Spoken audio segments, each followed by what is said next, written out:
دیشب تو خوابم دیدمت که اومدی کنار من، خیر ایشالله.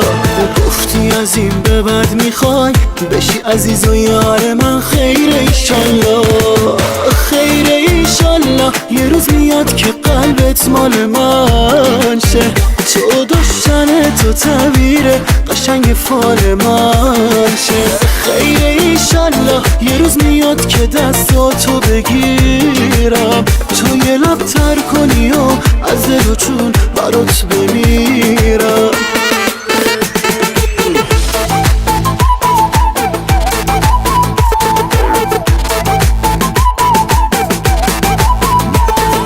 ایشالله خیلی خواب تو، شاید یه روز تو واقعیت تو رو دیدم. من از خدا